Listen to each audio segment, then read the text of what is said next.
So today we're going to be installing a new infotainment system in the Tdci Puma, and it's from Stinger, and it's called the Heigh10. Now we do lose some functionality on the dash here of the Puma, but this system has so much information on it. I think you're going to be really pleased with foregoing an analog clock, couple of events for what it actually gives you. So there is a video, a fitting video on the Stinger website, and I'll put a link to that below just in case you want to see it. It's a time-lapse video.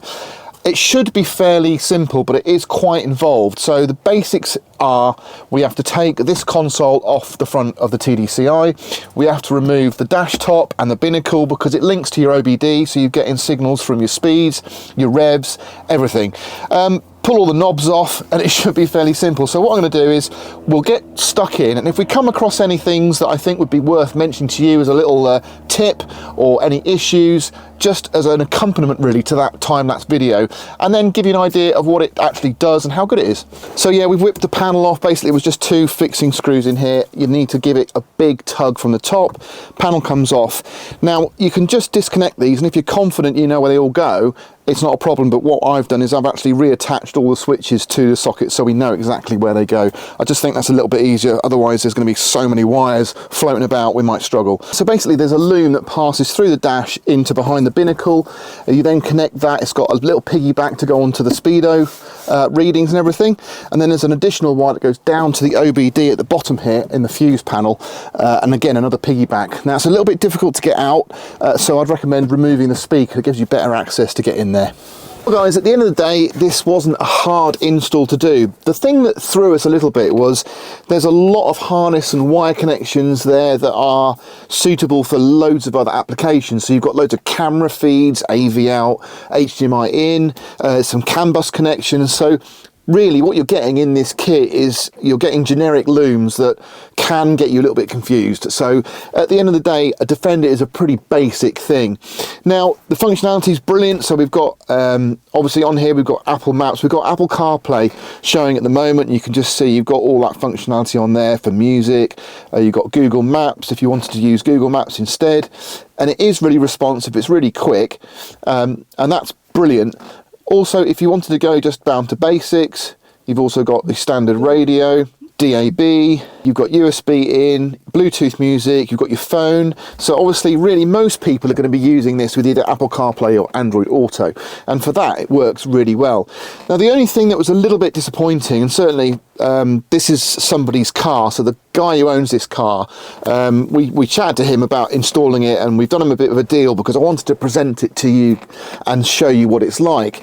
Now he was a bit disappointed because on the box it shows a load of dials on here, which indicates that it would give you your oil pressure because it is linked to your OBD, and also there's a speed sensor on there, but nowhere in here that we can find at the moment is there an app, if you like, or a display where you can replicate that information and you can use that information. It just seems a bit pointless installing everything that we've basically installed all the information from the dials with the piggyback harness and for the and for the OBD, but there's nothing here to watch. As far as the fit goes, it's really good. So it's very factory, it's very solid. Now one thing they don't tell you in the video instruction anyway that we looked at was you do have to remove the spring clips that are on the tabs on your original unit, because otherwise this top piece just sits really floppy. So you need to remove those metal spring clips off there and actually install them, and then it will sit in really nicely and solidly. All the switch works fine, everything's sort of nicely laid out, and it's all pretty factory looking, the colour's good. I can't think of anything negative to say about the way it installs. You know, it does look the part, it all fits nicely, but installation, to be fair, could have been much easier had it been more obvious that the limitations of this unit within a Defender are so great. And I think that's why, you know, when you're paying a lot of money for a unit like this, you expect a lot of features, you expect a lot of integration, and it's just not really giving you a load of integration from the Defender. It does have a lot of functionality, and you've got all sorts of things on here that you wouldn't normally have on a Defender. So for instance, you can go into your sound settings and you can move, I mean, it's just a fader really, but you can move obviously where you want your sound to go.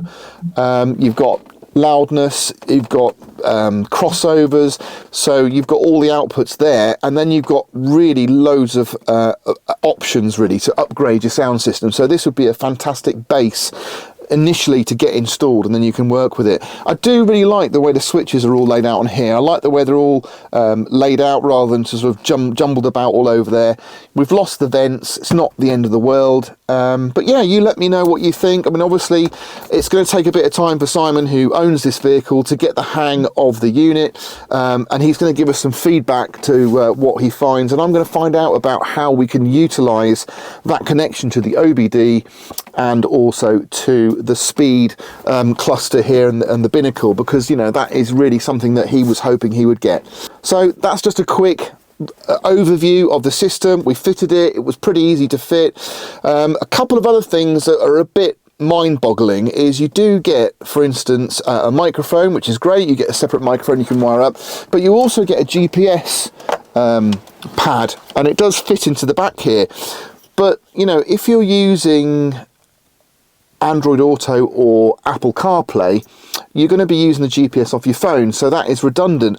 I think the only reason you need this antenna is if you are going to then go ahead and invest in the bundle for the navigation, which is separate, and then it would use this. So unless you're going to bother, then you don't need to fit that to be the end of the day. So I think it's a shame that they haven't been a bit more specific on the instructions for this unit, because it's a dedicated unit for Defender. But yeah, so if you're going to fit this yourself and you're just going to use Android Auto or Apple CarPlay, you don't need the GPS fitted. It doesn't tell you how to fit an antenna, a DAB antenna, and it does need to be grounded. Now, we've looked and you can ground that to the frame, I think, but you might be better off grounding it to something steel with a wire or connection to give you a really good signal. So again, that's a little tip there for you. But yeah, all in all, the Stinger, great bit of kit. If there's more functionality that we haven't seen, I'll just do a little update on the video, perhaps do a short. But for now, I'll leave this with you and I'll catch you on the next one.